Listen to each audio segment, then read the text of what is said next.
Voilà qui est fait. Bonjour à toutes et à tous. Donc, bienvenue dans ce webinaire intitulé Morning Meeting, dans lequel nous allons effectivement, dans un premier temps, analyser le contexte de marché, dans un deuxième temps, identifier les opportunités que nous sommes susceptibles de pouvoir bénéficier aujourd'hui. Donc, ce webinaire est d'un nouveau genre, on va dire, d'un nouveau type. Il y en aura tous les jeudis matins de 8h30 à 10h et ceci jusqu'au 17 décembre. Voilà, donc nous commençons aujourd'hui et tous les jeudis matins de 8h30 à 10h, vous pourrez me retrouver. Donc, par définition, on va voir tout de suite le programme de ce webinaire. Le rappel, vous l'avez déjà identifié pour certains d'entre vous, vous disposez d'une fenêtre de chat pour réagir et pour poser vos questions. N'hésitez pas à vous en servir. Le programme du webinaire par lui-même, donc une introduction sur Self-Invest, mais je vais passer très rapidement. Je reviendrai plus tard dans le webinaire sur ces points-là. Donc, on va passer la partie théorique très rapidement ce matin et on va tout de suite se mettre dans la pratique. D'accord? Donc, Self-Invest, voilà qui nous sommes. Me concernant, je suis le représentant en France de ce broker qui propose ses services depuis 1998, d'abord sur les marchés de futurs, puis sur le marché du CFD Forex. Petite parenthèse très rapide, le futur mini-DAX venant de naître il y a quelques jours, le 28 octobre 2015, je propose la semaine prochaine, donc le 12 novembre, un webinaire sur le sujet. Donc, si vous êtes intéressé par le futur mini-DAX, n'hésitez pas à me rejoindre la semaine prochaine. Voilà, je reviendrai là-dessus. Notre nouveau site qui, lui, le mini-DAX est arrivé le 28 octobre. Le 29 octobre, c'était le nouveau site Self-Invest. Le voici, on y reviendra tout à l'heure aussi. Le fonctionnement des comptes chez Self-Invest, là aussi, j'y reviendrai après parce que ça mérite beaucoup d'attention et d'être détaillé. Bien sûr, Self-Invest est régulièrement récompensé. Broker numéro 1 sur les futurs en Allemagne depuis plusieurs années. C'est à ce titre que nous avons été associés à la mise en place de ce fameux futur mini-DAX par la bourse de Francfort. Nous passons tout de suite à quelques généralités avant que je passe à l'analyse du contexte et que nous puissions identifier quelles opportunités s'offrent à nous aujourd'hui. Donc tout d'abord, il est important de rappeler que la représentation des prix que je vais utiliser aujourd'hui est une représentation dite fonctionnant avec la théorie des enchères et une représentation temps-prix. Cela signifie que je ne considère pas, nous ne considérons pas qu'il existe uniquement deux groupes d'opérateurs, à savoir des baissiers et des haussiers qui se bagarreraient toute la journée pour essayer d'amener les prix dans un sens ou dans un autre. En fait, il y a deux familles, de grands groupes, de grandes familles d'opérateurs qui sont les opérateurs qui, eux, vont être plus sur le court terme et ceux qui vont être plus sur le moyen-long terme. La frontière entre ces deux groupes d'opérateurs, c'est l'unité de temps jour. Donc, toute personne qui va vouloir travailler sur de l'intraday, sur des unités intraday, on pourra dire qu'il fait partie du groupe des locaux et tous les autres opérateurs, donc sans distinction aucune, toute personne, tout intervenant qui travaille au-delà de l'unité de temps jour, on va lui dire c'est un autre opérateur. Et dans ces autres opérateurs, il y a bien sûr deux types d'opérateurs, les acheteurs et les vendeurs.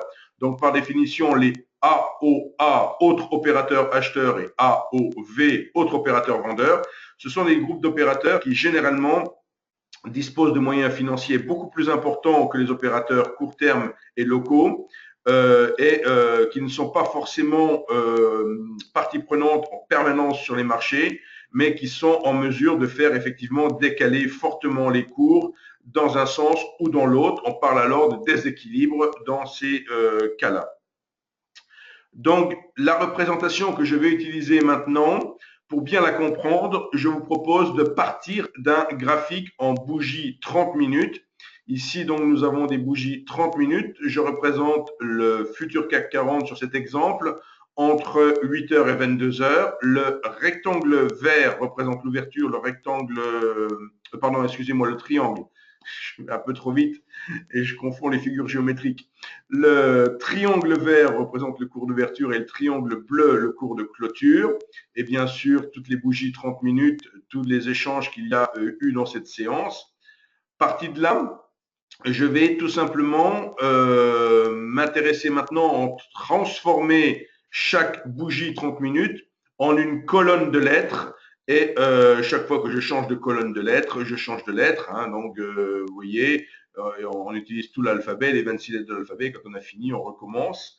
Donc, pour représenter l'évolution des prix, et ce qui me préoccupe là, ici, ce n'est plus de savoir au niveau d'une unité de temps 30 minutes où se trouve le premier, le plus haut, le plus bas et le dernier. La seule chose qui me préoccupe ici, c'est de connaître tous les niveaux de prix qui ont été imprimés, tous les niveaux de prix qui ont été cotés. Donc chaque lettre, une lettre mesure 30 minutes en largeur comme mes bougies et mesure un tic de hauteur. Donc, vous constatez que ce qu'il y a à droite de la diapositive ou ce qu'il y a à gauche de la diapositive, c'est la même information. Simplement, ce que l'on peut faire ensuite, c'est comprimer toute cette représentation de prix, tous ces segments verticaux, toutes ces lettres, je vais les pousser de droite vers la gauche, ce qui fait que tout en haut, par exemple, je n'en trouve qu'une seule et tout en bas, je n'en trouve qu'une seule aussi. On parle de simple impression. Et au centre du profil, on empile un certain nombre de lettres et le plus grand empilement de lettres le plus près du centre du profil, le plus près du centre du range, on appellera ça le niveau d'équilibre. En anglais, price of control. Donc, ce niveau d'équilibre que nous allons voir le rôle qu'il joue, qui est un des 3 niveaux clés qui vont nous servir à travailler aujourd'hui. Donc, ce premier niveau clé, ce niveau d'équilibre, donc le niveau d'équilibre de la veille. Donc, aujourd'hui, ce qui va nous préoccuper, ce sera le niveau d'équilibre d'hier, bien sûr, et nous allons regarder ce qui se passe par rapport au niveau d'équilibre d'hier sur la séance du jour, aujourd'hui, pour déterminer quelle position il est possible de prendre. Ensuite, les 2 autres niveaux clés sont déterminés par les extrémités du segment rouge sur ce graphique. Le segment rouge, on va appeler ça la zone de valeur ou VA ou Valoarea. Donc cette zone de valeur, ce sont les extrémités de cette zone de valeur qui m'intéresse. Cette zone de valeur est calculée avec 70% des échanges de la journée centrés sur le niveau d'équilibre.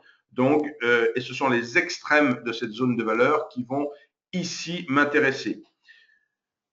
Donc, cette représentation de prix peut se représenter soit sur les bougies, soit de manière séparée. Chez Self-Invest, nous avons choisi cette représentation clé de prix de la dissocier dans une fenêtre indépendante, donc dans une sous-fenêtre du graphique.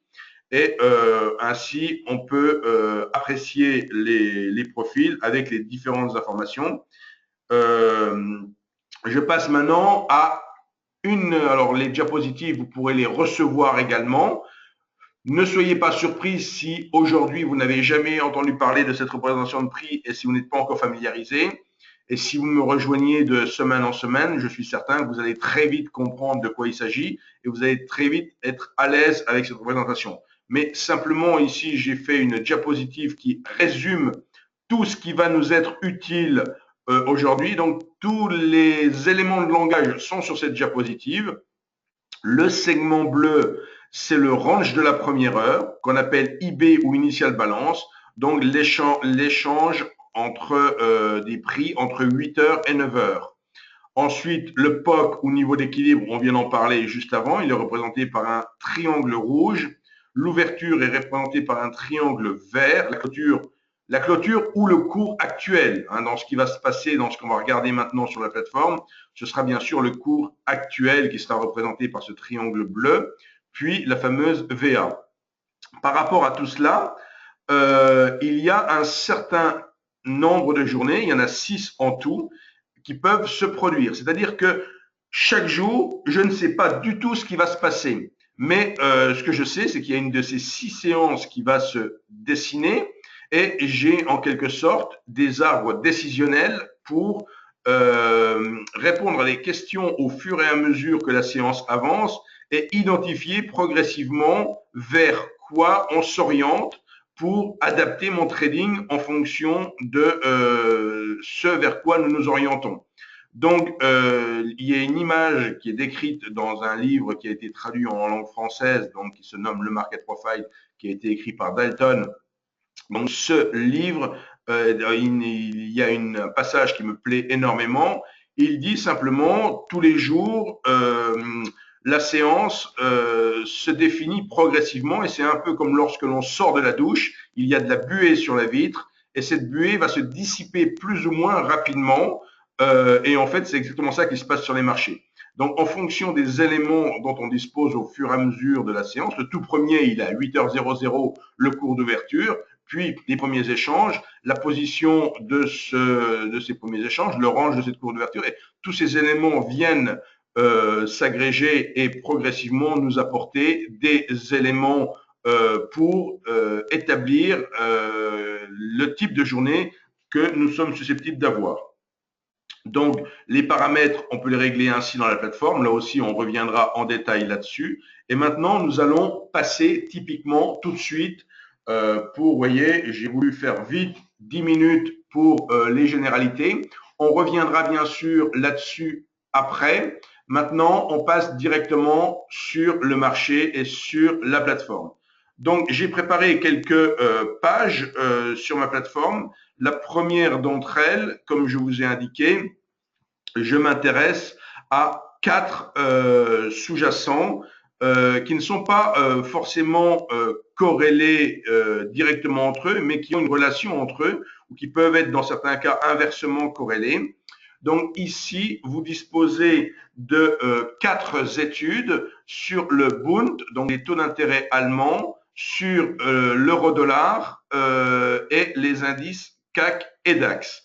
Donc, nous allons regarder tout d'abord le Bund, donc les taux d'intérêt allemands qui, comme vous le savez, pourquoi je regarde dans cet ordre-là, taux, monnaie, indice, parce que les taux agissent sur les monnaies et les monnaies agissent sur les indices. Et ce n'est pas vrai dans le cas inverse. C'est-à-dire que si, par exemple, il y a un drame sur Volkswagen, que le DAX y perd 10%, ça n'aura aucune influence sur l'euro-dollar. Et si l'euro-dollar décale de 50 pips ou 100 pips, ça n'a pas forcément d'influence sur les taux. À l'inverse, si un gros mouvement se produit sur les taux, il va avoir un effet immédiat sur les monnaies correspondantes et l'évolution, les changements monétaires vont également impacter les indices. D'où l'intérêt de regarder dans cet ordre-là. Ici, vous avez à l'écran le contrat sur les taux allemands. Alors attention, vous voyez un canal vert, ça veut dire que le Bund monte, mais ça représente une baisse des taux d'intérêt. D'accord? Il faut bien comprendre ce mécanisme-là aussi. Donc, ce qui a été très important à identifier, c'est sur l'année 2015, vous voyez un double sommet qui s'est matérialisé. Alors, je sais que j'ai des outils de dessin. Je vais regarder comment je peux m'en servir. Voilà, ici, j'ai une flèche. Donc, si je clique ici, est-ce que ça fonctionne? Normalement, voilà. Donc, ici, j'ai matérialisé la rupture du double sommet. Donc, cette rupture a été grandement favorisée par un certain Bill Gross. Bill Gross, vous ne le connaissez pas forcément. Vous avez peut-être plus l'habitude d'entendre parler de George Soros ou de Warren Buffett. Bill Gross est aux obligations, ce que Warren Buffett est aux actions ou notre ami Soros aux monnaies. Donc, c'est effectivement un spéculateur sur les taux d'intérêt et il a déclaré il a fait un tweet assez ravageur à cette époque-là en indiquant qu'il allait massivement shorter le Bund. Et on voit que ce tweet est arrivé le 21 avril. Donc, le 21 avril, c'était à 2 jours du plus haut. Donc, le 21 avril, on l'avait. Vous pouvez remonter sur Internet si vous ne me croyez pas. Et le 21 avril, on était là-haut. Donc, ce qui est important, c'est de connaître le contexte moyen terme. Effectivement, le niveau des 156 qui représente la ligne de coup de ce double sommet, on voit que ces 156 ont été à nouveau approchés au mois de mai sans être débordés, puis ont été à nouveau rejoints un peu plus tard avant de provoquer à nouveau une réjection baissière, avant d'être enfin débordés pour désormais jouer plus un rôle de support. Dans ces conditions-là, on parle plus de phénomène d'inversion de polarité. Donc, ce qui m'intéresse, moi, à savoir, je ne vais travailler en intraday aujourd'hui, je ne vais pas travailler sur des unités de temps jour, on est là pour ensemble jusqu'à 10 heures. Donc, ce qui nous intéresse, c'est de savoir qu'aujourd'hui, à 156,29 sur le Bund, on a potentiellement un gros support qui a produit une action-réaction début octobre sur ce niveau. Donc, on s'approche plutôt d'un support sur le Bund. Alors, comment je ferme mon dessin? Voilà, mettre 100, voilà. Ici, normalement, je dois fermer. Voilà, qui est fermé mon dessin. Donc, voilà pour ce qui est du Bund. L'euro-dollar maintenant. L'euro-dollar, toujours en unité de temps journalière. Qu'est-ce que l'on remarque? Très longtemps, dans mes analyses hebdomadaires, très longtemps, j'ai mis en évidence un triangle qui est matérialisé ici en vert. Un triangle dont la résistance se situait dans la zone des 1,14 et très longtemps, j'ai privilégié une sortie haussière de ce triangle. Alors, ce n'était pas sans me gêner cette sortie haussière du triangle, parce que je privilégiais d'un côté une sortie haussière du triangle, mais je constatais par ailleurs que nous étions dans une dynamique haussière sur les indices également, ce qui n'est pas franchement tout à fait, je ne vais pas dire compatible, mais c'est assez dérangeant d'anticiper une orientation dans le même sens sur l'euro-dollar et sur les indices. Habituellement, c'est inversement corrélé. Donc, j'étais assez ennuyé de ce côté-là. Et là, très récemment, on a cassé les 1,11. On aurait pu s'attendre à un nouveau rebond sur les 1,11 sur la base du triangle. Au lieu de cela, on les a cassés. Et on voit maintenant qu'on s'inscrit en quelque sorte dans une sorte de canal bleu. Donc, cette baisse de l'euro-dollar depuis maintenant un mois se comprend parfaitement avec la hausse des indices également depuis un mois et voir la forte hausse des indices au mois d'octobre que nous avons connue. Donc ici, il est important de voir que, 1, l'euro-dollar est orienté à la baisse, mais que 2, nous évoluons en quelque sorte sur la base d'un canal baissier. Donc ça peut, d'une certaine manière, servir de support. Et si je tire maintenant un trait horizontal ici, vous le voyez, par rapport au précédent plus bas, je vois également que cette zone actuelle, donc des 1,0850, 1,08 à 0,850, a servi dans le passé de zone pour permettre des rebonds. Donc, tout comme sur les taux d'intérêt tout à l'heure, on a ici sur l'euro-dollar l'arrivée potentielle sur une zone où des acheteurs peuvent se manifester. Si on anticipe, pas forcément aujourd'hui, mais à brève échéance maintenant, un rebond ou un arrêt de la baisse, ça peut effectivement être pris en compte dans notre stratégie sur les indices.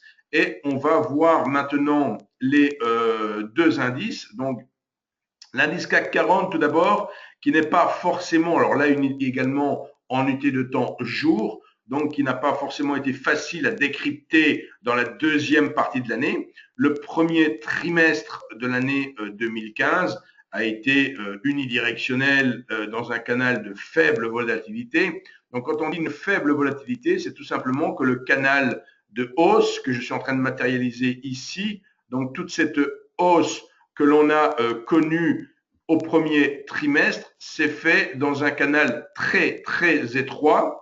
De fait, comme vous le voyez, je matérialise ce canal très, très étroit avec très peu de volatilité. Une volatilité qui a ensuite été en augmentant de manière très importante. D'abord un grand canal baissier avec beaucoup plus de volatilité, puis carrément une structure d'ouverture, une structure d'élargissement qui a culminé avec un décalage de près de 1000 points au mois d'août, comme vous vous en souvenez, très probablement. Depuis ce mois d'août, on a marqué un double creux de ligne de coût 4700, qui a été vivement franchi avec force le 22 octobre dernier, au moment de déclarations ultra accommodantes du patron de la BCE. Puis, suite à ces déclarations, le 23 octobre, on a poursuivi le déséquilibre et ensuite, nous avons eu plusieurs séances qui se sont inscrites dans le range de la séance du 23 octobre pour finalement être débordées hier avant-hier et aujourd'hui. Donc, on s'aperçoit que l'on est en train de travailler la ligne. Alors, on est même au-dessus puisque on pouvait définir la ligne de coût du double top de cet été au niveau des 4925. Donc nous voyons quand même que les prix éprouvent quelques difficultés. Certains ont vu hier un doji en pierre tombale. Certes, il y a un doji en pierre tombale, mais ce que les analystes peuvent oublier de signaler dans ces conditions-là, c'est le contexte dans lequel il est apparu. Il n'y a pas la même importance d'un doji qui apparaît juste en sortie de range avec un doji qui apparaîtrait en sommet de tendance haussière. Donc, si ce doji en pierre tombale qui est apparu hier sur le CAC 40 était apparu le 23 octobre, il aurait eu un potentiel baissier beaucoup plus important qu'il ne peut l'avoir aujourd'hui. Et d'ailleurs, on voit qu'aujourd'hui, celles et ceux qui anticipaient une étoile du soir en sont pour leurs frais, puisqu'on a ouvert au-dessus de la clôture d'hier. Donc voilà pour le CAC 40. Enfin, le DAX. Alors là, c'est toujours intéressant d'analyser simultanément CAC et DAX parce que ce que l'on ne voit pas forcément sur un indice, on le voit mieux sur l'autre. Et ici, où précédemment sur le CAC 40, c'était un peu difficile de d'y retrouver ces petits pour cadrer un mouvement, là on voit que on est sur la zone des 11 000 que l'on n'a pas débordé. Rappelez-vous, sur le CAC 40, 4 925, on les a largement soulevés. Donc, on a un CAC 40 qui est beaucoup plus fort que le DAX. Le DAX, hier, a rejeté assez fortement les 11 000 et ces 11 000, en fait, sont la confluence entre la ligne horizontale du double sommet et une ligne oblique, une trendline supérieure qui rejoint les précédents sommets. Donc, c'est assez intéressant et c'est assez logique quelque part qu'un arrêt de la progression du marché se situe dans cette zone-là. Je dis bien un arrêt de la situation, ça ne veut pas forcément dire qu'on va s'effondrer à partir de maintenant.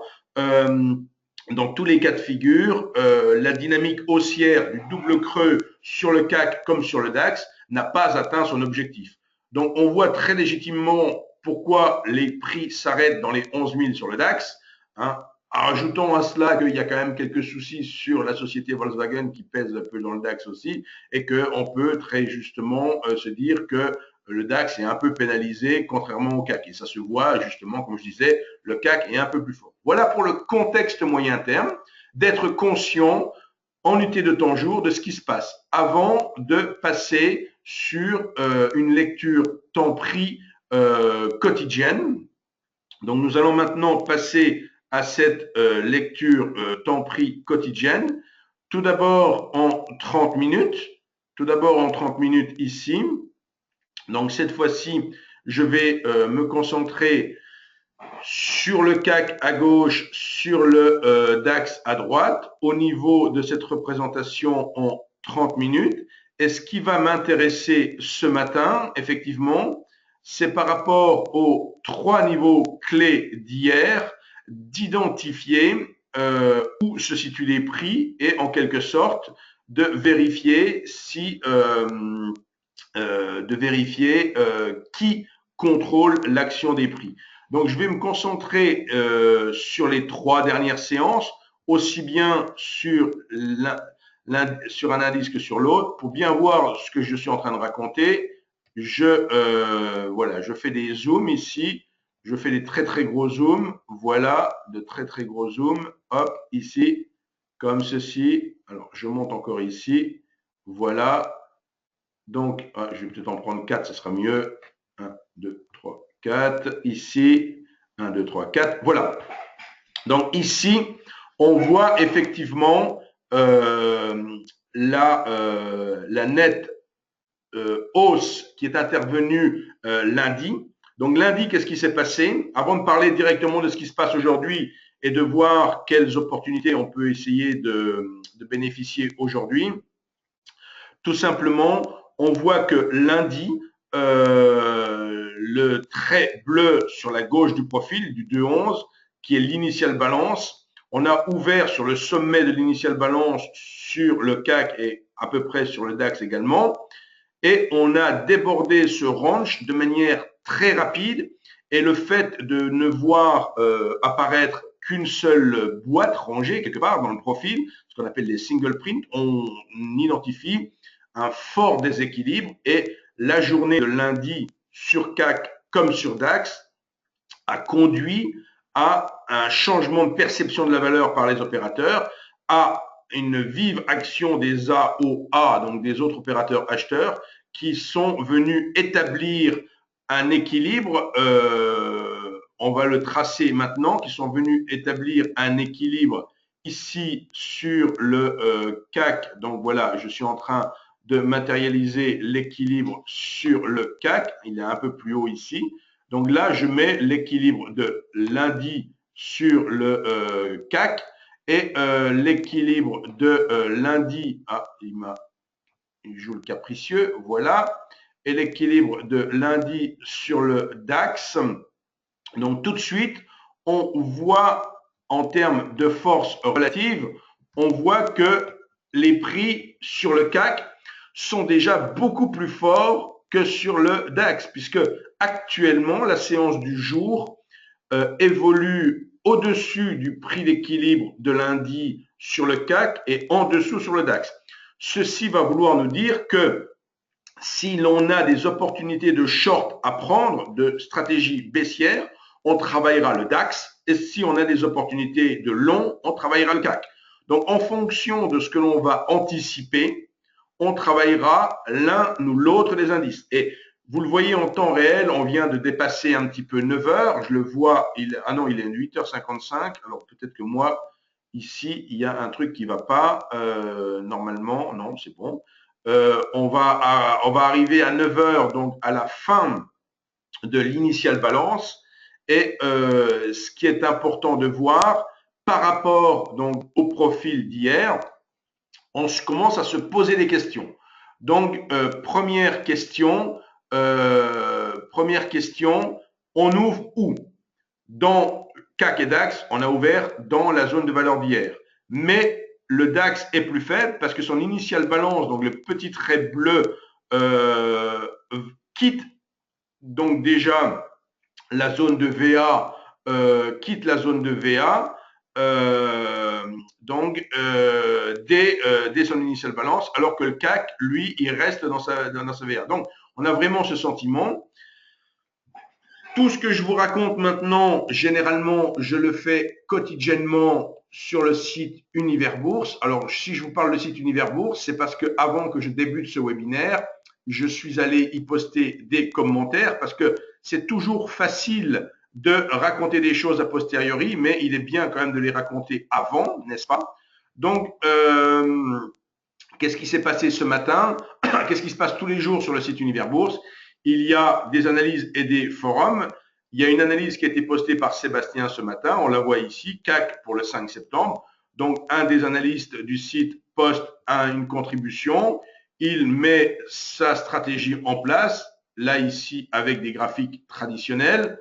Et à l'issue de l'analyse, il y a un bouton réagir sur le forum. Lorsque l'on clique sur ce bouton réagir sur le forum, on bascule sur le forum et là, on voit une discussion qui débute ce matin où de nombreux intervenants échangent, chacun donnant ses stratégies. Bon nombre de membres d'Univers Bourse donnent également des stratégies en temps réel. Et si je vous amène ici maintenant, c'est juste pour vous amener au premier commentaire que j'ai posté ce matin alors que vous vous prépariez à me rejoindre dans ce webinaire. Et ce premier commentaire a été posté, vous le voyez, à 8h06. Donc, à 8h06, tout simplement, je rappelle le contexte moyen terme qu'on a vu tout à l'heure au niveau des 4 indices, comme je vous l'ai fait. Donc, c'est exactement ce que je vous ai dit maintenant au niveau du Bund, au niveau de l'euro-dollar, du CAC et tout ça. Et d'autres personnes comme ici, Pater, postent également des commentaires en utilisant une représentation de prix équivalente à celle que je travaille. Et ensuite, à 8h28, vous voyez, à 8h28, j'ai posté ce commentaire. Donc, en commentant l'ouverture de séance. J'ai fait le commentaire de l'ouverture de séance et voici ce que je disais donc à 8h28 tout à l'heure avant de démarrer ce webinaire. Si l'ouverture s'effectue dans VA-1 pour le DAX et le CAC, c'est ce qu'on vient de voir ensemble, l'indice allemand est nettement plus faible, c'est également ce sur quoi j'ai insisté. En effet, ce dernier voit son ouverture nettement inférieure à son POC, donc à son niveau d'équilibre d'hier, et l'IB, l'initial balance, le range de la première heure, enchérit dès la première OTP sous VA-1. Ce qui veut dire en clair que l'initial balance, le range de la première heure, s'élargit et quitte la zone de valeur d'hier en l'enfonçant. Donc, on voit de fait qu'il y a plus de faiblesse sur le DAX que sur le CAC. Par conséquent, troisième ligne de mon commentaire, par conséquent, les opportunités de short devront être privilégiées sur le DAX. Ceci étant, le niveau de clôture d'hier soir s'est inscrit sur DAX et CAC au niveau de la distribution inférieure du profil. On va revoir ça tout de suite quand je mettrai la plateforme. Et vu que l'IB, l'initial balance, est pour l'instant supérieur à cette dernière, mais vient l'attester, une réjection haussière ne peut être exclue à son contact. Donc, si effectivement, et je termine mon commentaire, par conséquence, une opportunité de short, de vente à découvert, une stratégie baissière, donc une opportunité de short, devra être privilégiée sur le DAX à la rupture de la clôture d'hier, donc en choisissant un stop, quelques ticks dans la zone de valeur d'hier. En effet, pour privilégier la baisse et pour être conforté dans ce scénario, il est nécessaire que les prix confirment leur volonté de quitter VA-1. Voilà le commentaire que je postais à 8h28. J'en ai pas posté d'autres depuis puisque je suis avec vous ce matin. Nous revenons donc maintenant au prix. Ce que j'indiquais tout à l'heure, tout simplement, c'est qu'il pouvait s'avérer intéressant de faire, alors je vais matérialiser ça maintenant ici. Donc, vous voyez, la clôture d'hier, je la mets ici sur le CAC. Ce que je viens de matérialiser ici, vous voyez là sur le graphique de gauche, vous voyez la clôture d'hier.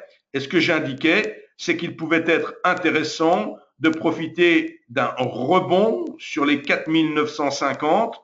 On est actuellement à 4961. De profiter d'un rebond sur les 4950. Donc, par définition, si une stratégie de réjection haussière devait être prise, là, on prend le CAC. On ne prend pas le DAX.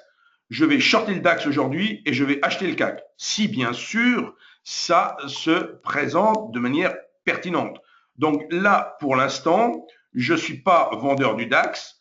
Typiquement, je suis acheteur du CAC avec un stop sous les 4950 et je serai au futur, je serai vendeur du DAX maintenant, grosso modo, si on casse le plus bas de la VA du jour. Donc, on voit qu'effectivement, on peut avoir on va pas être forcément simultanément acheteur et vendeur, mais d'une certaine manière, dans l'immédiat, on est plutôt dans un contexte où déjà les acheteurs ne sont pas forcément très présents. Ils le sont plus sur le CAC que sur le DAX, parce que le DAX, là encore, on reste dans la zone de l'initial balance. Alors, pourquoi le CAC sommes-nous à cet endroit, pardon, le DAX, pourquoi n'arrive-t-on pas à déborder les 10 880?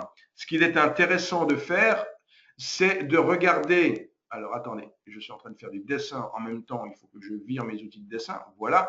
Et maintenant, je dessine avec la plateforme. Donc, ce qui me paraît important à signaler, c'est les 10 880 sur le DAX correspondent à la confluence de deux niveaux importants. Vous voyez, ça y est, sur le DAX, on est parti à la baisse. Voilà. Donc, ici, je short le DAX et quelque part, ayant cette information, je ferme ma position sur le CAC parce qu'effectivement, je ne me mets plus haussier sur le CAC et je suis short sur le DAX. donc short sur le DAX, et le stop qui va être mis, dans un tout premier temps, on peut le mettre au-delà de 10 880, et dans un deuxième temps, le short sur le DAX, on le privilégiera plutôt sur quelques ticks à l'intérieur de la VA, comme je le mentionnais tout à l'heure. Donc, pour l'instant, vous voyez, il y a eu une attaque baissière sur le DAX qui n'a pas été sur le CAC. On n'est toujours pas, on a mis un stop en dessous de 4950 de deux choses l'une, où vous avez sorti votre position parce qu'il y a eu cette attaque baissière sur le DAX, vous avez sorti votre position sur le CAC pour prendre un tout petit gain, ou vous êtes resté en position préférant attendre d'être stoppé, sachant que ici sur DAX, on est quand même beaucoup plus faible. Vous voyez, l'attaque baissière qui a eu lieu il y a quelques instants, on revient rechercher les plus bas de l'initial balance. Donc, typiquement, sur le DAX, on voit qu'on est susceptible d'aller travailler la zone 10 760, 10 840, qui constitue une zone qui a été passée très rapidement à la hausse le 2 novembre. Donc, voilà. Alors maintenant que, l'analyse a été faite, deux, on voit un peu comment on se comporte. Je regarde les questions. Bonjour, comment faire pour trouver le cap price level sur la nano? Me pose-t-on la question. Le cap price level est gratuit. Je vais le montrer dans la présentation qui suit. Donc, je vais vous montrer comment retrouver ça sur nano. Voilà, donc on va abandonner un petit peu le temps réel là pour revenir sur la présentation par elle-même. Donc effectivement, là, je dirais, on est dans une situation qui est plus forte, encore une fois, je le rappelle, sur le CAC que ne l'est sur le DAX. Donc je serais plus à privilégier des shorts sur le DAX et des achats sur le CAC. Ceci étant, le CAC est toujours beaucoup plus fort. Vous le voyez, on ressort de la VA sur le CAC. Et alors, effectivement, le short sur le DAX, il devrait être abandonné si on repasse les 10 880. Et le fait déjà qu'on n'accélère pas montre quand même qu'on manque, on est certes plus faible sur le DAX, mais on manque quand même de force pour les baissiers. Donc là, on peut se dire, en l'état actuel des choses, qu'il y a vraiment qu'il n'y a pas forcément,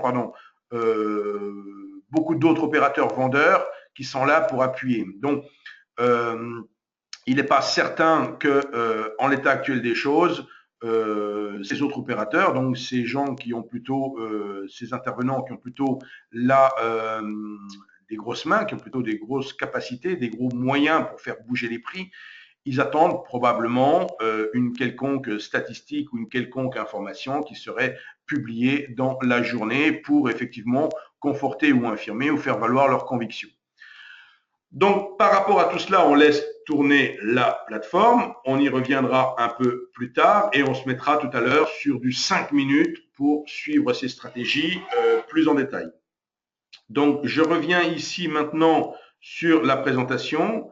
Et typiquement, on va tout simplement reprendre la présentation, voilà, que j'ai passée très rapidement tout à l'heure.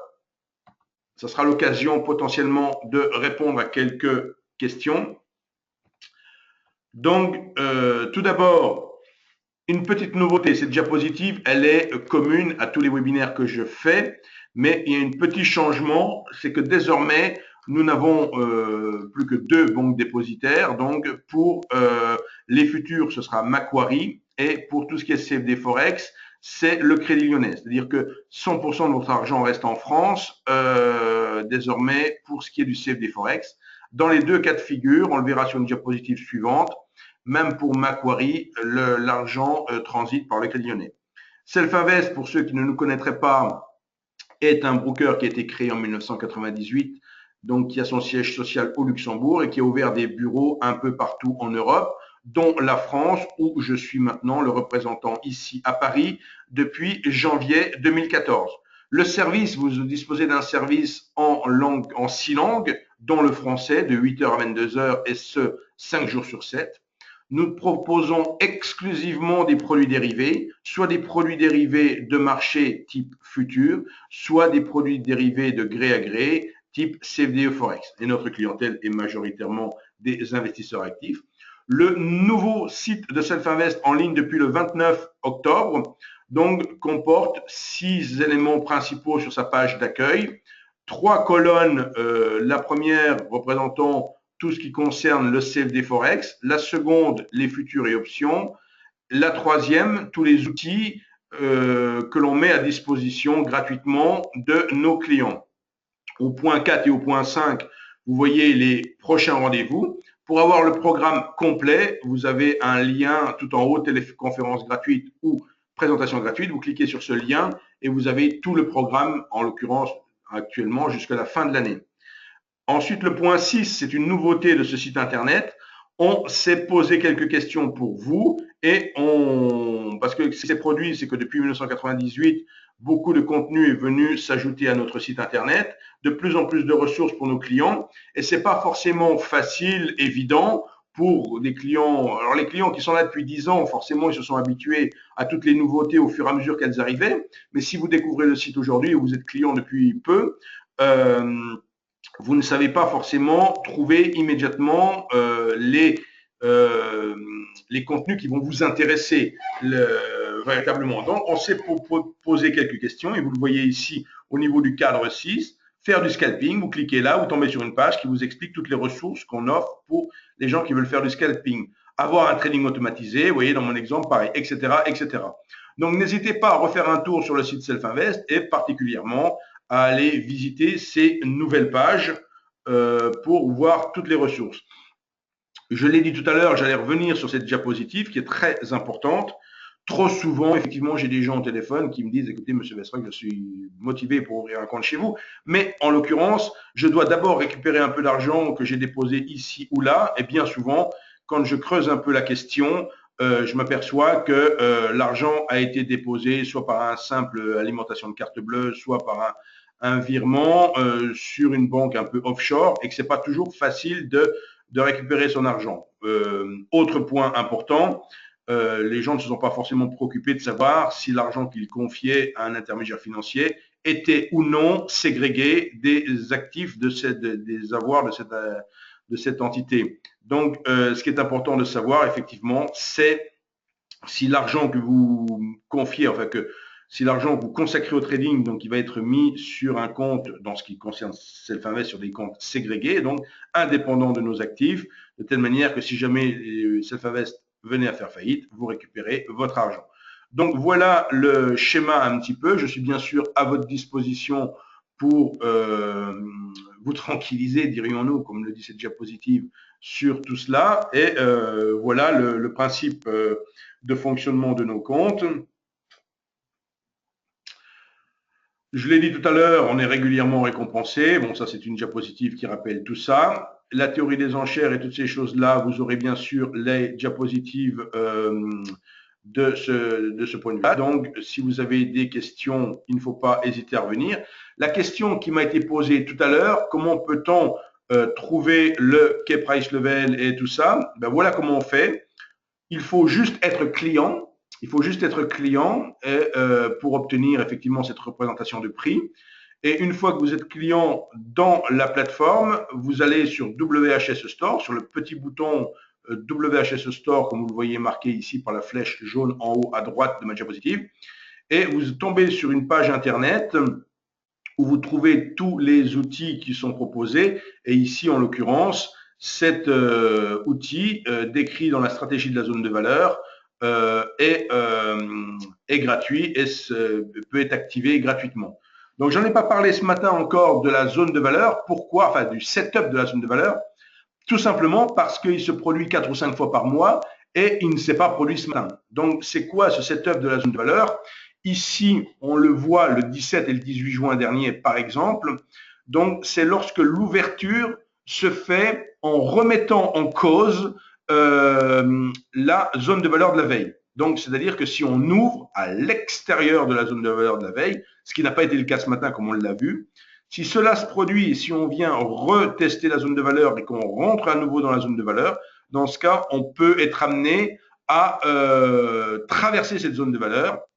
Et donc, typiquement, si on avait ouvert aujourd'hui au-dessus de la zone de valeur et qu'on était revenu sur la zone de valeur, on aurait eu une opportunité de short pour acheter la VA1, pour entrer en position, donc vendre à la réintégration de la VA supérieure d'hier pour se libérer une partie sur le POC et une autre partie sur la VA inférieure. Et l'inverse, bien sûr, si on avait ouvert dans l'autre sens. Donc, j'ai fait de nombreux webinaires sur le sujet.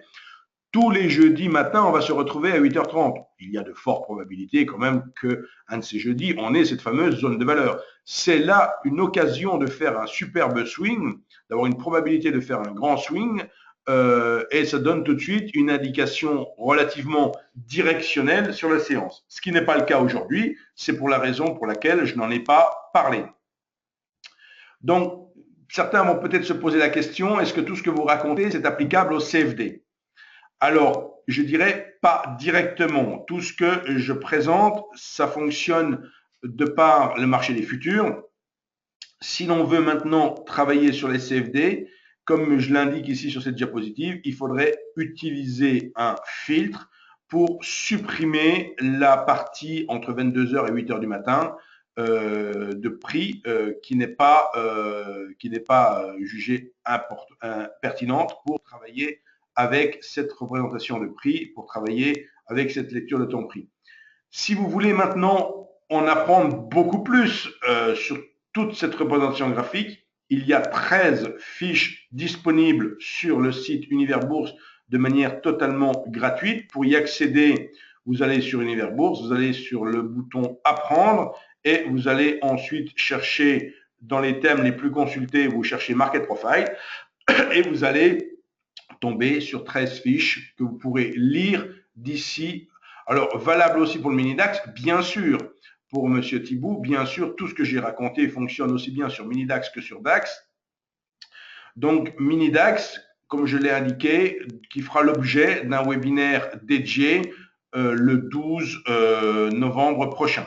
Donc, le 12 novembre, c'est jeudi prochain. Le matin de 8h30 à 10h, il y aura ce webinaire, comme aujourd'hui, sur les opportunités de la séance. Et à 19h, il y aura un webinaire sur le mini-DAX. Ce que j'ai mentionné rapidement tout à l'heure, je le rappelle ici dans cette diapositive aussi, pour retrouver quotidiennement sur le site Univers Bourse, ce suivi de séance que je vous ai montré tout à l'heure. Le KPL demande les volumes. Non, absolument pas. Le KPL ne demande pas les volumes.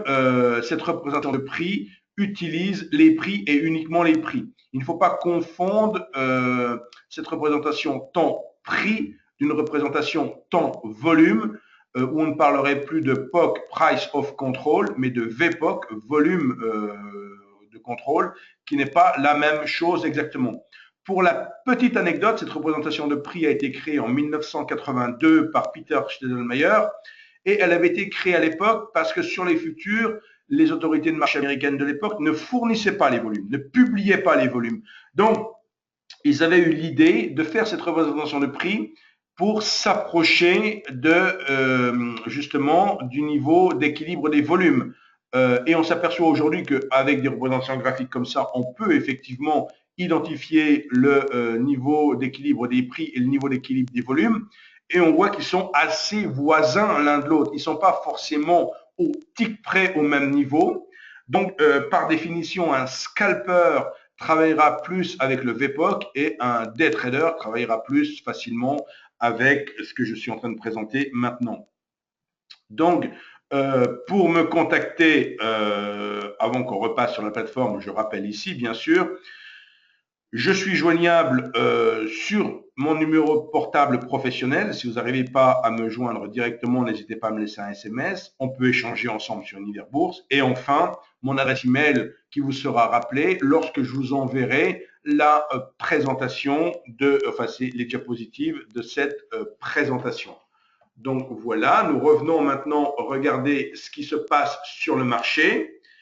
Et vous vous souvenez forcément de ce qui s'est passé tout à l'heure. Donc tout à l'heure, j'étais acheteur du CAC 40 au-dessus des 4950 sur ce rebond avec le stop à 4950,49. Là, on est stoppé typiquement sur CAC 40.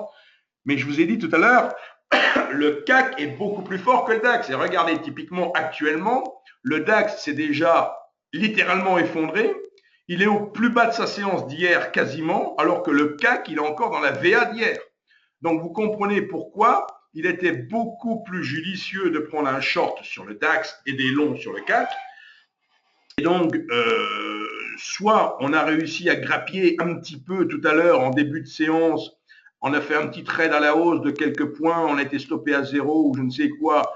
Quoi qu'il en soit, on va dire ça, c'est flat sur le CAC, notre stratégie. On est maintenant short sur le DAX. Au début, mon short sur le DAX avait un stop au-delà de 10 880. Maintenant, il est judicieux de ramener ce stop sur un peu au-dessus de 10 860. Pourquoi? Parce que maintenant, qu'est-ce que je vais considérer? Je vais considérer que ma stratégie baissière sur le DAX est valide tant que l'on ne revient pas dans la zone de valeur d'hier. C'est-à-dire que qu'est-ce qui se passe actuellement sur le DAX? On remet en cause l'équilibre d'hier, on remet en cause la zone de valeur d'hier. On est sous le trait rouge de la séance d'hier. Ce n'est pas encore le cas sur le CAC. Vous voyez, CAC est beaucoup plus fort que DAX. Et typiquement, même le CAC, s'il s'effondrait maintenant, on voit qu'il a quelque part un niveau de réjection haussière potentielle dans la zone des 4920. Pourquoi? C'est le niveau d'équilibre de la séance de lundi.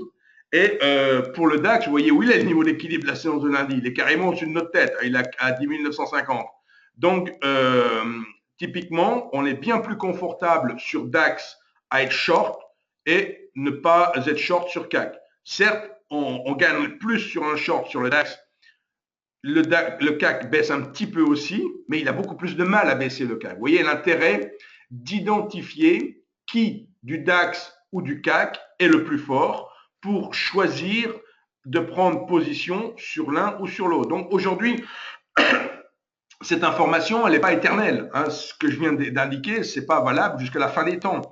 Simplement, pour la séance d'aujourd'hui, j'ai identifié que le DAX était beaucoup plus faible que le CAC et donc il valait mieux travailler le DAX à la baisse et le CAC à la hausse. Donc désormais, dans les opportunités de séance, on a soit, suivant comment vous avez été réactif ce matin, vous n'avez pas forcément été tous, puisque on est dans ce webinaire, mais quelqu'un qui aurait agi en connaissance de cause avec cette approche de prix et de la manière dont je travaille, aurait dans un premier temps tenté un achat sur le CAC, aurait pris quelques points, aurait été stoppé. Vous voyez qu'il y avait la possibilité tout à l'heure de stopper son long sur le CAC avec quelques ticks à l'instant où on a cassé l'IB sur le DAX, et il aurait pris donc un short sur le DAX. Pour l'instant, sur le CAC, il n'y a rien d'autre à faire. Typiquement, dans le cours de la séance qui va arriver aujourd'hui, qu'est-ce qui peut se produire? C'est que l'on baisse bien sûr sur CAC et sur DAX, mais que l'on baisse plus sur CAC que sur DAX, mais que typiquement, si on revient, je veux dire, typiquement, si on revient sur 10 760 sur le DAX et qu'on revient sur 4 920 sur le CAC, je serai à nouveau acheteur du CAC et je prendrai mon bénéfice sur le DAX. Vous voyez un peu le système? Donc là, aujourd'hui, on vient tester la zone de réjection haussière. On est sur les plus bas de la séance d'hier sur le DAX, pas encore sur le CAC. Maintenant, sur le CAC, on tente de quitter la zone de valeur d'hier. Donc, quand même, on voit bien que les deux indices sont logiquement à la baisse. Je vous avais parlé tout à l'heure d'observer un petit peu ce qui se passe avec du 5 minutes. Là, nous étions donc en key price level sur du 30 minutes. Maintenant, je me mets sur du 5 minutes et les traits que j'ai tracés ici représentent donc en trait bleu, vous avez le niveau d'équilibre d'hier et en trait, comment qu'on appelle ça, en trait rouge, vous avez la zone de valeur d'hier. Donc, vous voyez typiquement ce qui se passe sur CAC et ce qui se passe sur DAX, le CAC à gauche, le DAX à droite, on voit typiquement que là, le CAC a beaucoup de mal de quitter sa zone de valeur. Donc, des scalpers sont peut-être en train de racheter là les niveaux actuels pour grappiller 2-3 ticks parce qu'on est typiquement sur une zone potentielle de réjection haussière. Sur le DAX, on est sous la VA-1.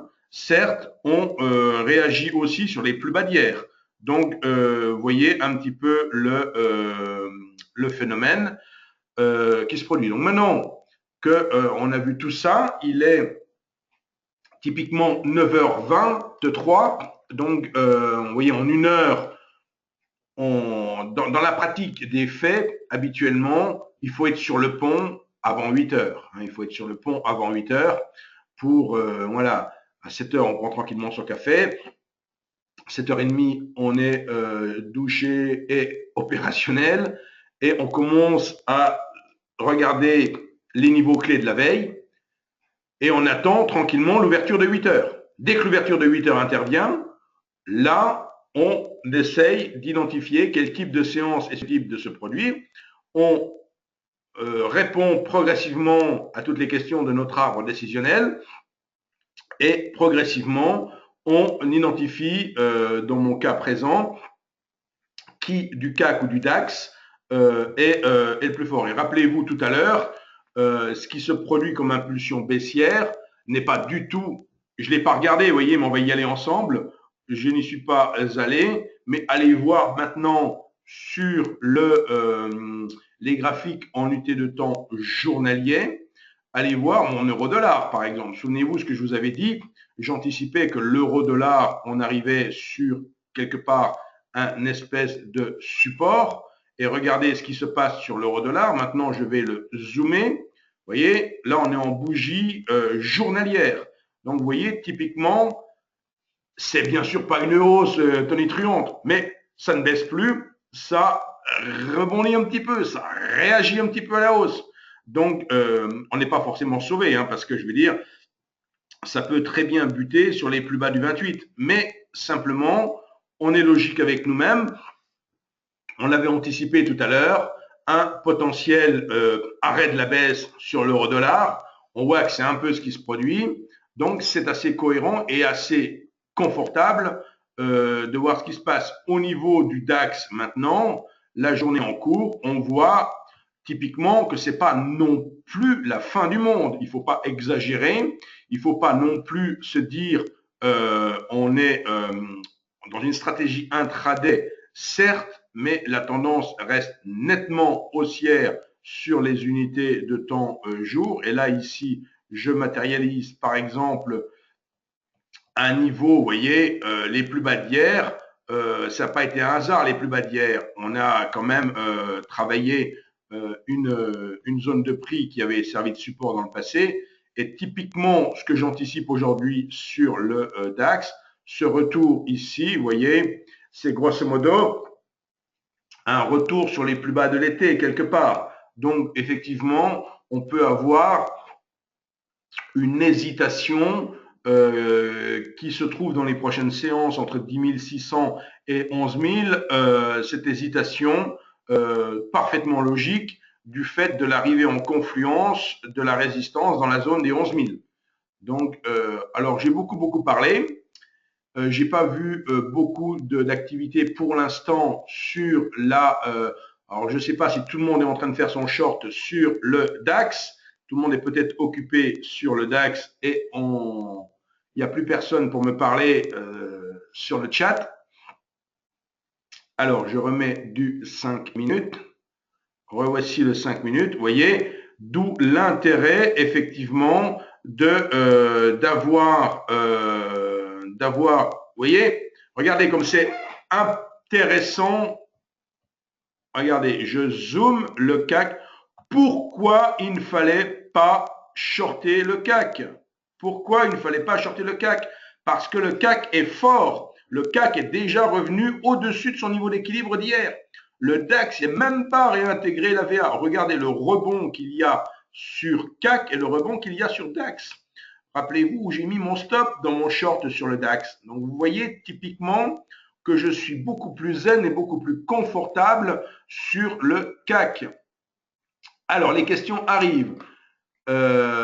Pouvez-vous préciser le contrat euro-FX? Le contrat euro-FX, c'est tout simplement un futur sur l'euro-dollar. Voilà. Ici, je suis sur 4 futurs. Donc, je compare le futur Bund, le futur euro-dollar, le futur CAC et le futur DAX. Alain, si les taux et les monnaies sont sur support potentiel, un achat sur le plus fort des futurs semble logique. Oui, tout à fait, Jean-Luc, tout à fait. Donc voilà. Quant au type de contrat, pour être bien précis, c'est toujours le contrat le plus liquide, donc de l'échéance la plus proche. Pour les contrats DAX, c'est décembre parce que le DAX, c'est trimestriel. Pour le CAC, c'est novembre, vous voyez. Donc, c'est le contrat le plus proche que l'on utilise. Donc, alors, une chose que je peux peut-être mettre ici, ouvrir un graphique. Je vais chercher sur le REX, le mini DAX décembre, que je ne me trompe pas. Mini DAX F, ça va être celui-ci. Je vérifie un truc. Je vais vous montrer quelque chose encore. Voilà. Donc, ici, vous voyez, parce que je suis sûr que ça titille certaines personnes, puisque c'est d'actualité, ça sera l'objet mercredi prochain jeudi prochain de mon webinaire de la soirée. Vous voyez, sur la gauche, j'ai le carnet d'ordre. Vous voyez, sur la gauche, j'ai le carnet d'ordre du mini DAX. Sur la droite, j'ai le carnet d'ordre du DAX. Vous voyez qu'il y a de la liquidité sur le mini DAX et qu'il n'y a pas un grand spread sur le mini DAX. Donc, petite particularité, sur le mini DAX, on travaille de point en point, alors que sur le DAX, on est en demi-point. D'accord? La valeur du point sur le mini DAX est de 5 euros. La valeur du point sur le DAX est de 25 euros et donc du demi-point de 12,50. D'accord? Donc, POC-1 et VA-1 donnent des niveaux pile poil, me dit-on sur le chat. Oui, tout à fait. C'est pour ça que j'appelle les niveaux clés de prix. Ils sont ultra pertinents. Donc, c'est jamais du tout un hasard. Donc, vous voyez gentiment notre DAX, donc qui est toujours, voilà, dont le rebond est timide.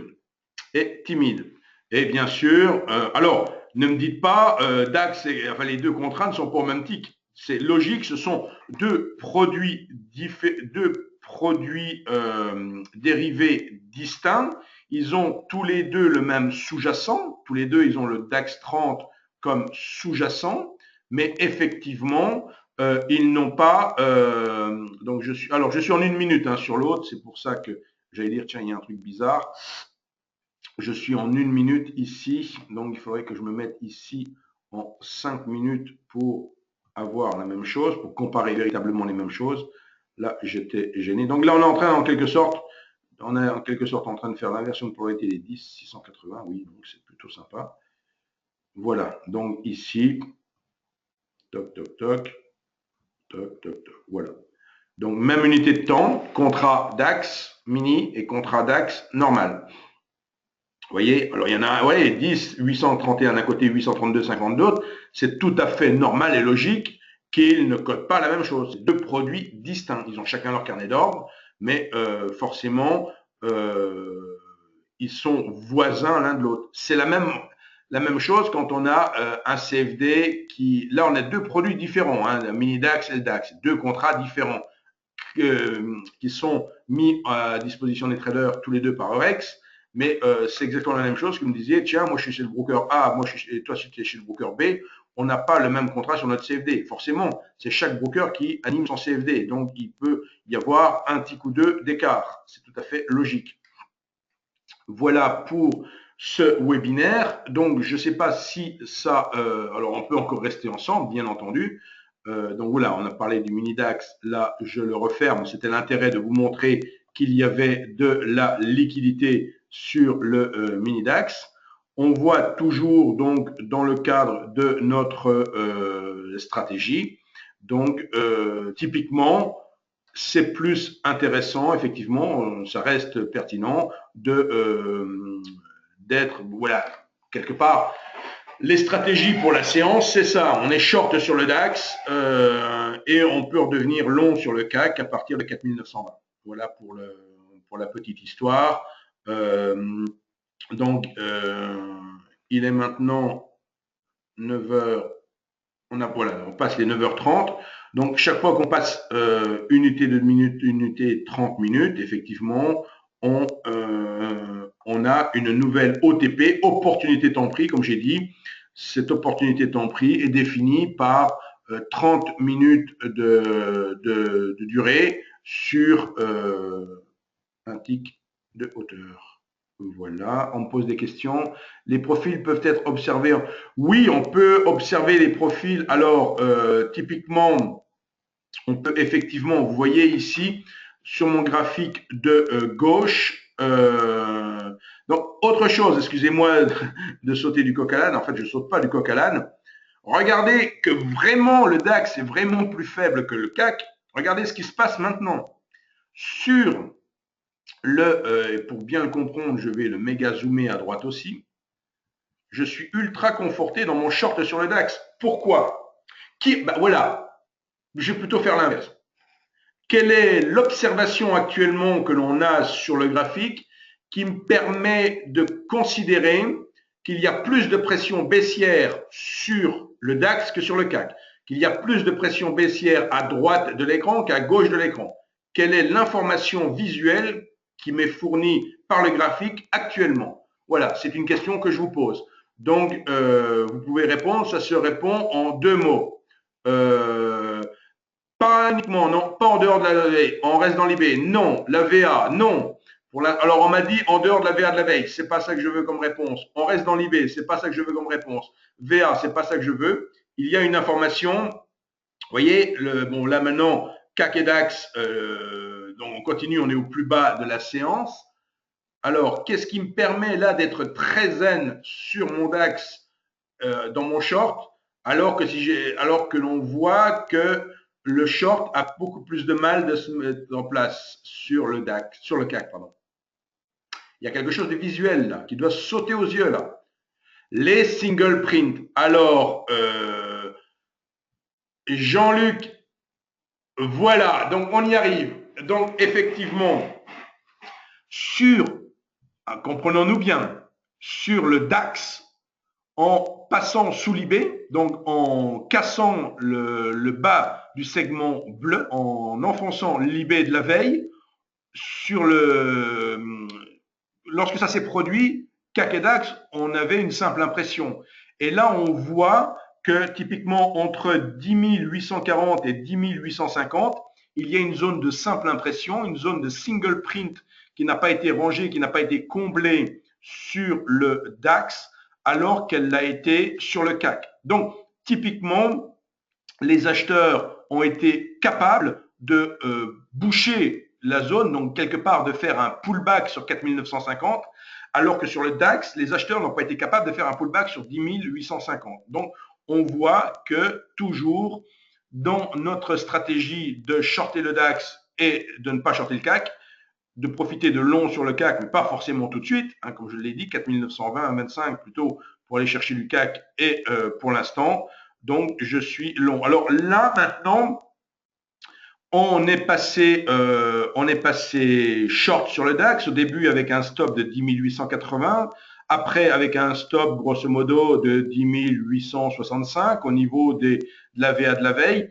Là, typiquement, on peut remonter le stop dans la zone de single print au-delà de 10 840 pour être plus que break-even. Donc, sur le DAX, on peut être largement break-even. Ça veut dire qu'il ne peut plus rien nous arriver de fâcheux. On ne peut plus perdre d'argent sur cette position par la simple fait que on va considérer qu'on conserve la position, baissière tant que ces single print restent ouverts. Donc voilà, vous voyez un peu le cheminement, le phénomène, toujours en disant, vous voyez, regardez encore ici, on voit toujours les choses très intéressantes. On a typiquement alors, voilà, donc 1, 2, 3, 4, 1, 2, 3, le 2, 2, 3, 4, 5, 2, 3, 4, 5, voilà, c'est ça. Donc, on a exactement la même période à droite et à gauche, et on voit que le DAX est déjà allé chercher des niveaux de prix inférieurs à son plus bas d'hier, ce qui n'est toujours pas le cas du CAC. Vous voyez, CAC il est fort, on ne le shorte pas. DAX il est faible, on le short. Et par contre, dans une deuxième partie de séance, on sera probablement dans l'effet inverse, où s'il y a lieu de prendre son bénéfice sur le DAX et de reprendre une position longue sur le CAC cette fois-ci, je ne veux pas présager de ce qui peut se produire, mais effectivement, si on va chercher, alors il y a des zones, il y a d'autres zones, comme on a dit, le CAC est fort. Donc, il faut se préparer à ce qu'il y ait peut-être déjà une résistance à la baisse, dirions-nous, hein, donc une réaction déjà des acheteurs avant les 4920, peut-être.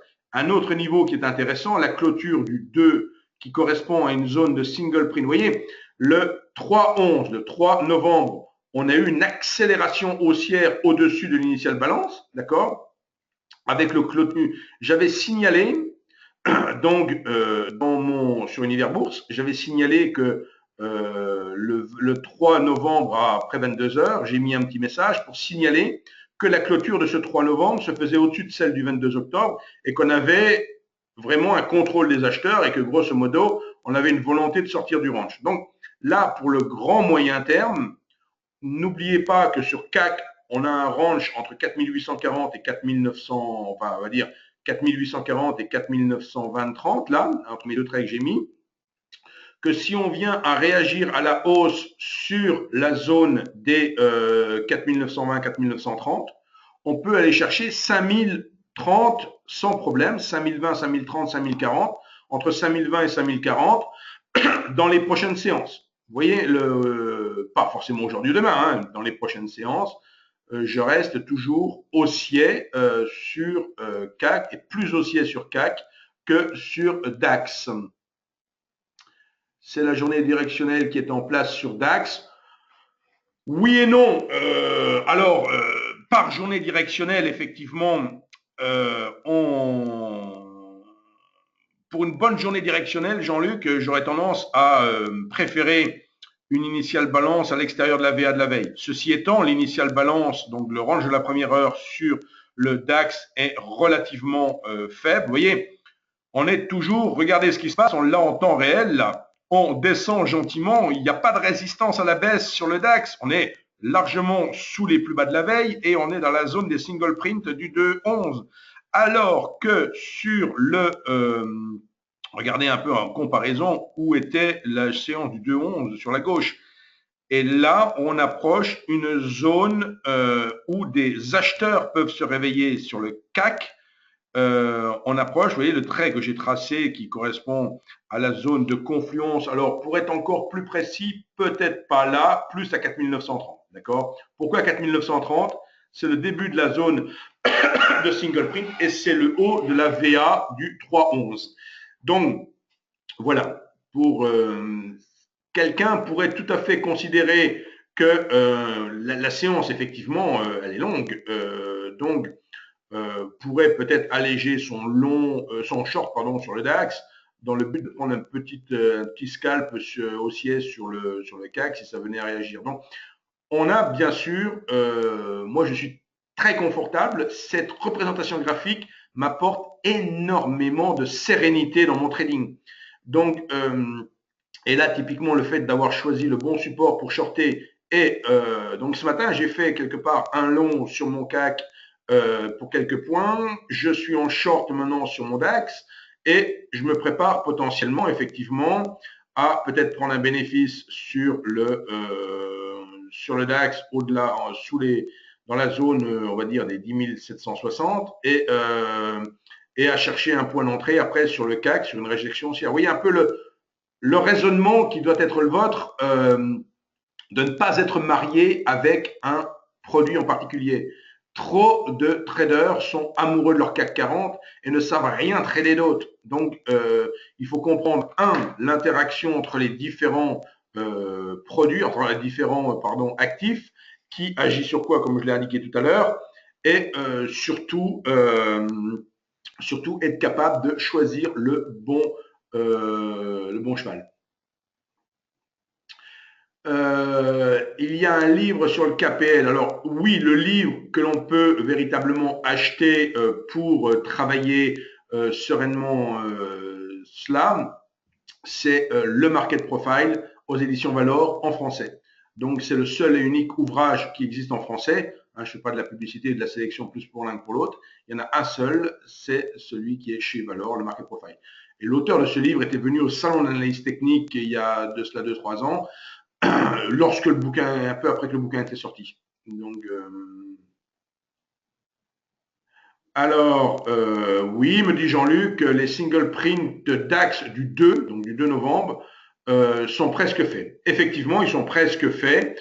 Donc, vous voyez un peu, cette zone de prix sert effectivement. Et regardez encore, vous voyez, je vous disais tout à l'heure, on est susceptible d'avoir une réaction haussière sur le CAC. On a, vous voyez un peu, on a déjà réintégré le range de hier. On est déjà en train de retitiller la VA d'hier sur le CAC, alors que sur le DAX, on en est très loin. Donc, vous voyez un peu ce phénomène. Donc, j'espère que ce premier webinaire, il y en aura un tous les jeudis matins à 8h30.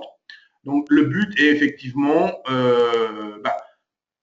d'ici jeudi prochain, ce qui peut être effectivement intéressant pour vous, d'ici jeudi prochain, c'est de suivre la file de discussion qu'il y a quotidiennement sur le site Univers Bourse, donc où beaucoup d'autres intervenants utilisent cette approche, et vous verrez, si au début vous pouvez être un peu dubitatif, vous interroger un peu sur la pertinence réelle de tout cela, et progressivement vous apercevoir effectivement jour après jour, et là j'ai bien l'espoir que d'ici 2-3 semaines ce sera une évidence pour tout le monde, et qu'on pourra exploiter effectivement ces mouvements encore plus ensemble. Donc vous voyez là,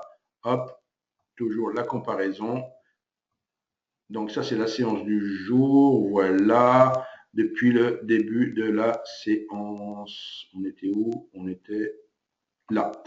Voilà, le comportement du, vous voyez, le comportement du CAC en bougie 5 minutes avec le comportement du DAX. D'accord? Vous voyez la différence notoire entre CAC et DAX.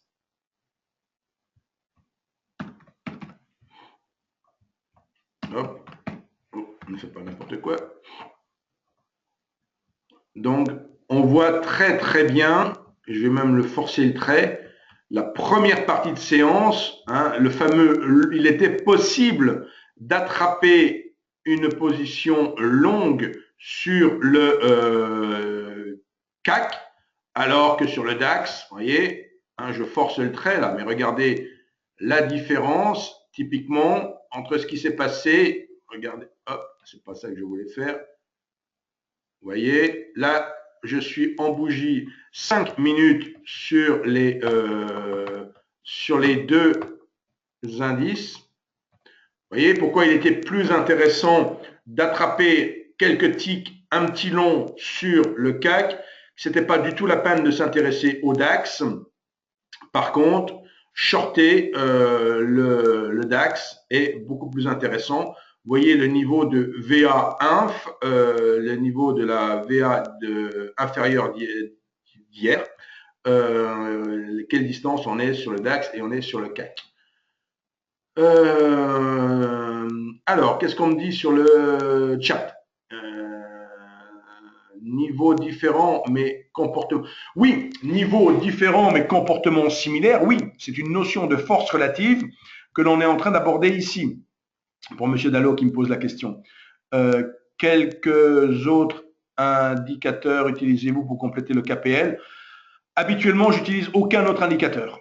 Donc, je n'ai pas besoin d'indicateurs, je me contente uniquement des prix. Les indicateurs ne me servent absolument à rien. Donc, pour trader en intraday, j'utilise aucun indicateur. Donc, en dehors, je dis bien aucun indicateur parce qu'ici, il ne s'agit pas d'un indicateur. Vous l'avez bien compris, il s'agit d'une représentation. Alors, voilà, donc effectivement, on me fait remarquer les bandes de Mogalef. Éric Lefort n'utilise pas cette lecture de prix. Il superpose ce qu'il nomme des bandes de Mogalef directement aux bougies. Et ça a une philosophie strictement similaire. Moi, dans ma lecture temps prix, je vais dire que le marché évolue d'un équilibre vers un autre équilibre. D'accord? En fait, on s'aperçoit dans le cadre d'un marché que on va travailler, on est 80% du temps en range et on fait de compte. Éric Lefort va vous dire, moi, j'ai pas de tendance, une tendance n'existe pas. Ce qu'on peut appeler une tendance, c'est en fait un déplacement de range, parce qu'il déplace ses bandes de Mogalef. Me concernant, je vais dire exactement la même chose, mais dans d'autres termes. Je vais dire, il n'y a pas de tendance non plus. Je considère que ça n'existe pas la tendance. Simplement, c'est un effet visuel que l'on a sur les graphiques. Et en fait, une tendance correspond à une succession haussière de niveau d'équilibre ou une succession baissière de niveau d'équilibre. Voilà. Mais la tendance en tant que telle n'existe pas. Pourquoi? Parce que les prix cherchent la majeure partie de leur temps à retrouver un équilibre. Donc, la situation normale des marchés financiers, c'est le range. Et l'exception, c'est le décalage, la rupture de range. Voilà ce que sont les marchés financiers en fait. Donc, voilà pour ce webinaire qui m'a fait grand plaisir d'animer en votre compagnie. Je suis encore disponible. J'avais fixé, vous voyez, 10 heures, mais j'ai volontairement été très vite sur la partie théorique pour que l'on se concentre quand même sur la partie pratique et que pourquoi pas certains d'entre vous puissent être confortés dans leur trading, voire je suis convaincu que peut-être quelques personnes se sont amusées à travailler le marché. Alors une petite question juste en passant, vous me répondez par oui ou par non, enfin oui on va dire comme ça. Qui a tradé pendant mon webinaire, c'est-à-dire qui mettez oui pour ceux qui ont tradé durant le webinaire et non pour les autres. Alors non pour Jean-Luc, d'accord, non pour Olivier aussi. Donc il y a beaucoup de non pour l'instant. Bon ben j'espère que c'est tout à fait normal que pour un premier webinaire, voilà, la prochaine fois me dit Jean-Luc, effectivement, nous avons maintenant un rendez-vous tous les jeudis matins. Nous avons un petit trade paper positif sur le DAX, très bien. Oui, ça peut être une première étape. C'est typiquement, effectivement, au fur et à mesure de ce que je peux commenter, c'est de positionner comment on va dire, de prendre les trades en paper ou de se mettre en. Donc il n'y a personne qui me dit qu'il a tradé. Je n'ai que des noms pour l'instant, mais je vous dis, on se retrouvera tous les jeudis matins, donc jusqu'au 17 décembre inclus. Après, on fera une petite pause pour Noël. Et je pense normalement, si tout se passe comme je le souhaite, à partir de l'année prochaine, j'aurai une autre formule à vous proposer de trading live, où ce sera encore plus efficace. Mais ce que je voudrais, dans un premier temps, c'est effectivement que toutes les personnes qui suivent mes webinaires du jeudi matin, ils seront toujours les mêmes. Ça sera toujours les mêmes. C'est-à-dire que entre maintenant et jeudi prochain, vous avez le temps de vous mettre un peu dans la théorie. Ça sera toujours le même principe. On fera toujours la même chose. On n'aura pas toujours, bien sûr, les mêmes opportunités de trading qui s'offriront à nous, mais on aura l'occasion de découvrir d'autres setups. Mais voilà, ce qui est important, c'est d'analyser le contexte en unité de temps jour, 2, de trouver entre les produits que l'on a envie de trader qui est le plus fort, qui est le plus faible, et comme ce matin, de pouvoir faire dans un premier temps, pourquoi pas, un petit long, parce que là, effectivement, c'est facile de dire maintenant on est parti à la baisse, mais je savais foutrement rien si on avait plus de chances d'aller à la baisse qu'à la hausse. Simplement, je savais qu'il y avait un des deux indices qui était plus faible. On aurait très bien pu euh, être dans une situation différente où on aurait eu tout simplement le long sur le CAC qui serait resté long quelque part. On n'aurait pas été stoppé sur le CAC, on serait resté long sur le CAC. Le DAX, lui, aurait progressé moins que le CAC, donc on n'aurait pas fait de long sur le DAX, bien sûr.